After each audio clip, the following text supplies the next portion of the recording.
I am Marie of Historical Belle, and thanks for stopping by the sewing room today. Today I'm going to show you how I made an oven mitt that went along with the apron collab that I did with Annabelle of Annabelle and Ben's Antics and Amy of Swimming in a Sea of Estrogen.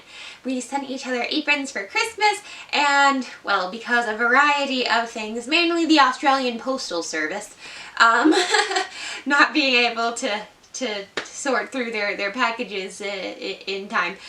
I'm just now receiving Annabelle's apron, which she made and sent to me. So I'm very excited to get to show you that. I'm going to unbox that, but first I want to show you how I made that oven mitt. Here is the 1960s vintage apron that I made and then I sent to Amy, and also the matching oven mitt that I made to go with this apron. Now, I already published a video about a month ago about how I made the apron. So if you're interested in that and seeing how I made the apron from this pattern, you can go down to my description box and the link will be there. Now I'm going to show you how I made this oven mitt.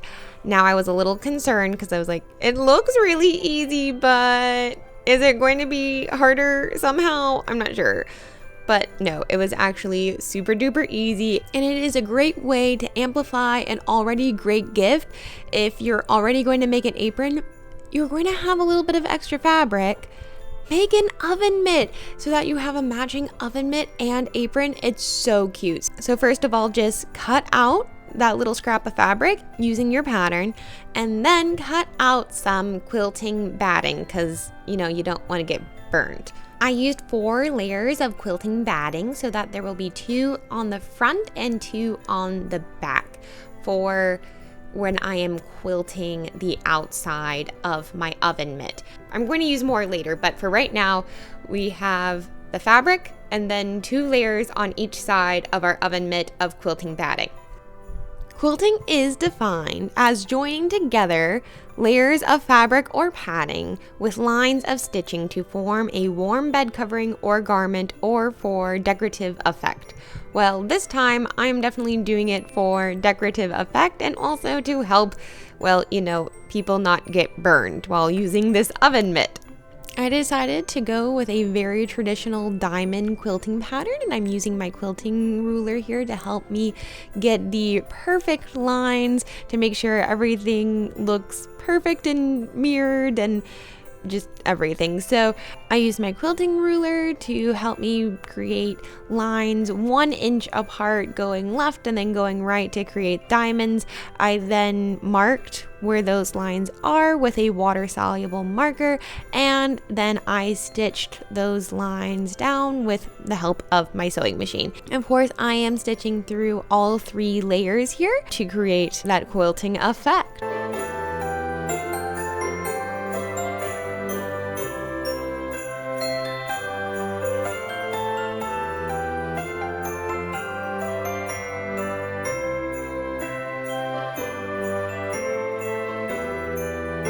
I then joined my front piece and my back piece of my oven mitt after I had quilted each of them separately.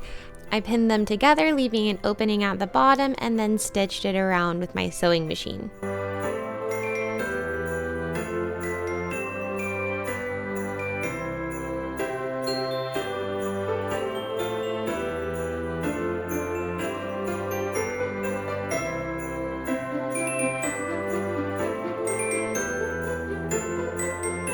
Before turning the oven mitt inside out, I go around and I snip right to where the seam is all of the curves, because otherwise when I turn it right side out, it might not lay the best. So go ahead, snip all those curves, and then turn it right side out. Now I'm going to work on my lining.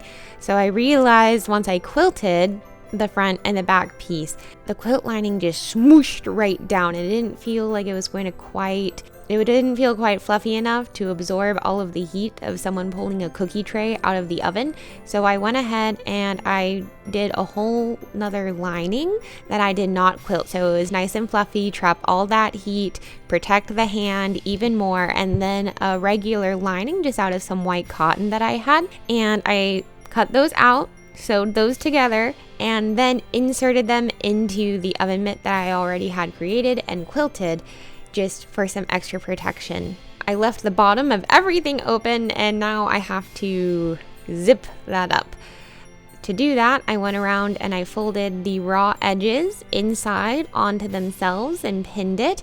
I added a cute little pot holder with some of that fun silver rickrack that I had already put on the apron, so that would match even more. And I thought it was super cute. The oven mitt got so thick that I couldn't fit it over the arm of my sewing machine.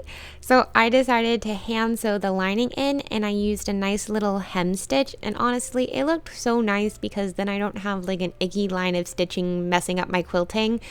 It's nice and hand sewn. The seam is basically invisible. So did a nice little hem stitch on the inside there, and then here's my oven mitt. So I went ahead and I sent my oven mitt and my apron to Amy of Swimming in a Sea of Estrogen. So be sure to check out her channel for that unboxing video coming soon. It finally came! I'm so excited to get to open Annabelle's gift that she made for me. That came all the way from Australia. That's like the other side of the world from here. And she sent me like a little bit like a sneak preview photo, and I am so excited. Oh wow, she like packed this thing with tape. It was...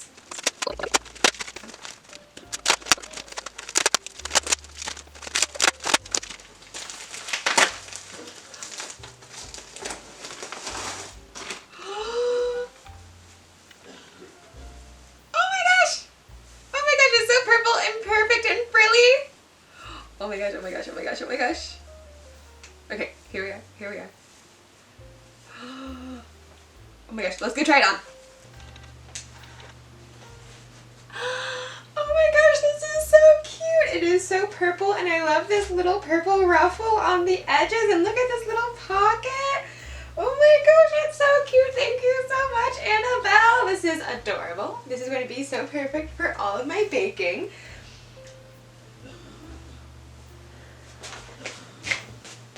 It's so swishy too.